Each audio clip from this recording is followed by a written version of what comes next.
మీ తాకట్టు బంగారం కష్టాలకి good bye చెప్పండి. వెంటనే ఎన్ గోల్డ్ కి కాల్ చేయండి. చేతిలో ఐఫోన్, పల్సర్ బైక్ పై వచ్చి రేషన్ బియ్యం తీసుకుంటాం. అసలు కూర్చుంటే డబ్బులు, నిలబడితే డబ్బులు, ఇక ప్రజలు పని ఎందుకు చేస్తారు? ఇది సాక్షాత్తు హైకోర్టు న్యాయమూర్తి అన్నటువంటి వ్యాఖ్యలు. ఉచిత పథకాల పేరుతో ఎంతకాలం ప్రజలపైన ఆధారపడేలా చేస్తారు? రాష్ట్ర ఆర్థిక భవిష్యత్ ఏంటి? రాష్ట్రంలో ఉన్నటువంటి ప్రభుత్వాలు అమలు చేస్తున్న ఉచిత పథకాలేంటి? సంక్షేమ పథకాలపైన హైకోర్టు న్యాయమూర్తి ఆగ్రహం వ్యక్తం చేసినటువంటి వీడియో ప్రస్తుతం సోషల్ మీడియాలో వైరల్ గా మారుతుంది. చేతిలో ఐఫోన్ పట్టుకొని ఖరీదైనటువంటి పల్సర్ బైక్ పై వచ్చి రేషన్ బియ్యం తీసుకొని వెళ్లడం చూస్తున్నాం. అసలు నిజంగా అర్హులైనటువంటి పేదలకు సంక్షేమం అందించడంలో తప్పులేదు, కానీ అర్హత లేనటువంటి వారికి కూడా ప్రభుత్వ పథకాలు అందితే పరిస్థితి ఎటు దారి తీస్తుంది? ఇది న్యాయమూర్తి ప్రశ్నించినటువంటి వీడియో. ఇంతకు న్యాయమూర్తి ఏ విధంగా ఆగ్రహం వ్యక్తం చేశారో ఆ విజువల్ ను ఒకసారి చూద్దాం. సమాజంలో బాధ్యత ఎక్కడ ఉందని సోషల్ రెస్పాన్సిబిలిటీ ఎక్కడ ఉంది చెప్పండి. మనకు వచ్చే ఆదాయం ఎంత, బయటికి పోతున్నది ఎంత? ఎవరో చెప్పిన దాన్ని బట్టి చూస్తే 3,24,000 కోట్లు, వాళ్ళకు వచ్చేది 2,70,000 కోట్లు. 1,50,000 కోట్లు శాలరీ రూపంలో పోతే, లోన్ల పేమెంట్ రూపంలో పోతే, అంతకుముందు చేసే అప్పుల రూపంలో పోతే వాళ్ళకి మిగిలింది 90,000 కోట్లు. అందులో వెలిఫేర్ కింద ఎంత పోతుంది? 89,000 కోట్లు పడుతుంది వెలిఫేర్ పథకాల కింద. కూర్చుంటే డబ్బులు, నిలబడితే డబ్బులు, ఏం చేయకపోతే డబ్బులు. కొన్ని నిజాయితీగా పోతున్నాయి. పల్సర్ బైక్ వేసుకొని ఉచిత బియ్యం పట్టుకుని పోతున్నారు.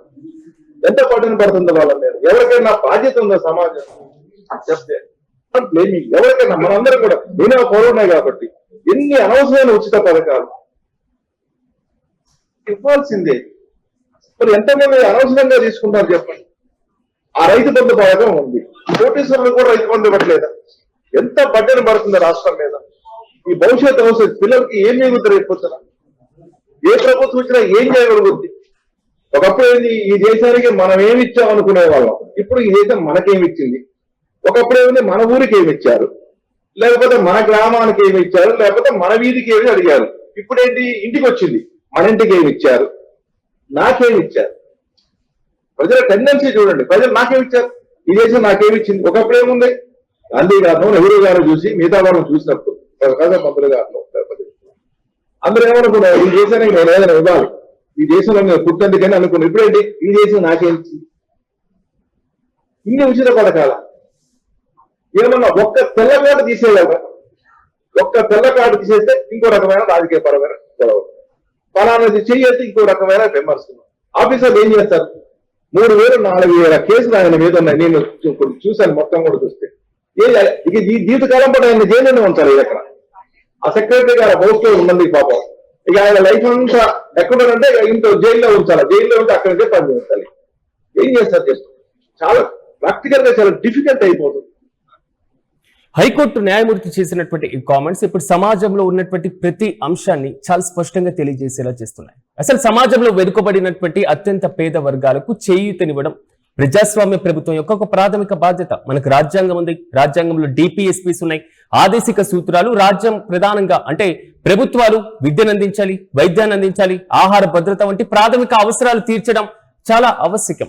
కానీ ఇటీవల కాలంలో సంక్షేమాలు, హేతుబద్ధత లేని అసలు ఉచిత పథకాల పంపిణీలో ఉన్నటువంటి వ్యత్యాసం గణనీయంగా తగ్గిపోవడం మాత్రమే కాదు, అసలు చర్చ కూడా సాగుతుంది.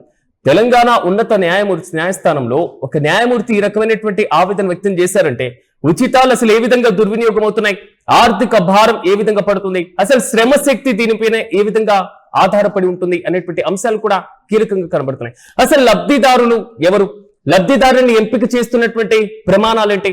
పల్సర్ బైక్ వేసుకొని రావడం, రేషన్ బియ్యం తీసుకొని వెళ్ళడం, నించున్నా డబ్బులే, కూర్చున్నా డబ్బులే, అసలు ఏమీ చేయకపోయినా డబ్బులే. న్యాయమూర్తి అన్నటువంటి ఒక కామెంట్ కూడా చాలా కీలకంగా ఉంది. ఈ దేశం నాకేమిచ్చింది, నా ప్రాంతానికి ఏమిచ్చింది, నా రాష్ట్రానికి ఏమిచ్చింది, సో నా గ్రామానికి ఏమిచ్చింది అనేటువంటి అంశాన్ని ఈ రోజుల్లో ప్రజలు చూడట్లేదు. నాకేమిచ్చింది అనేటువంటిదే ప్రధానంగా చూస్తున్నారు అనేటువంటి మాటలు ఏదైతే ఉన్నాయో ఇప్పుడు వాస్తవ రూపంలోనే కనబడుతున్నాయి.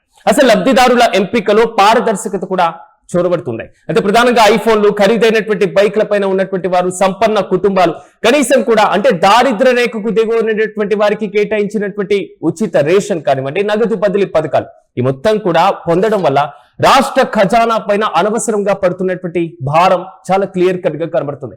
ఓటు బ్యాంకు రాజకీయాల కారణంగా లబ్ధిదారుల జాబితాను కనీసం చూడలేకపోవడం, సమీక్షించలేకపోవడం, సవరించలేకపోవడం, ఈ మొత్తం కూడా రాజకీయ పార్టీలు వెనుకబడిపోవడానికి ఒక ప్రధానమైనటువంటి రీజన్ గా కూడా తెలుస్తుంది. ఎంతమందిని దూరం చేస్తే లబ్ధిదారుల్ని పక్కన పెట్టేసి, అనర్హులను పక్కన పెట్టేసి, అర్హులైనటువంటి జాబితాను సిద్ధం చేస్తే ఓట్లు పోతాయేమో అనేటువంటి భయం ప్రభుత్వాలలో ఉంది అనేటువంటిది రాజకీయ విశ్లేషకుల దగ్గర నుంచి వస్తున్నమాట.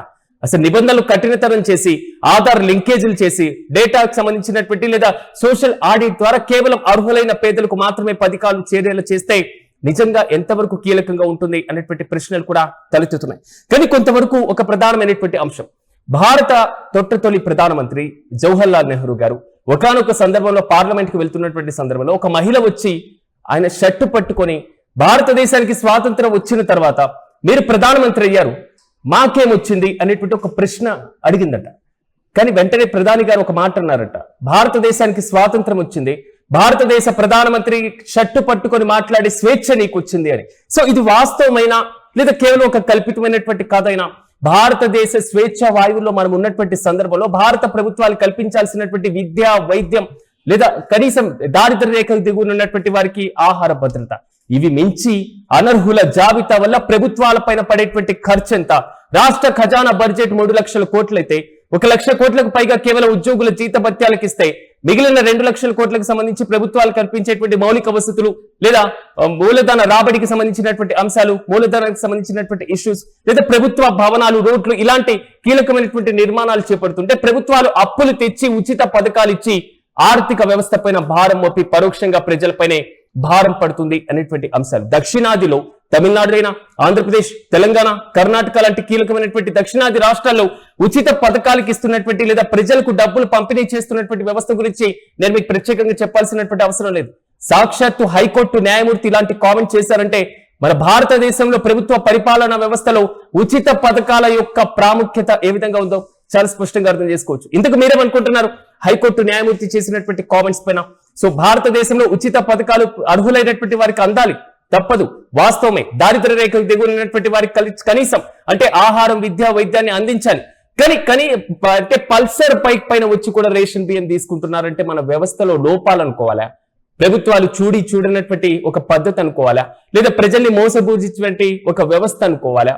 ఇంతకు మీ అభిప్రాయాన్ని కామెంట్లో తెలియజేయండి.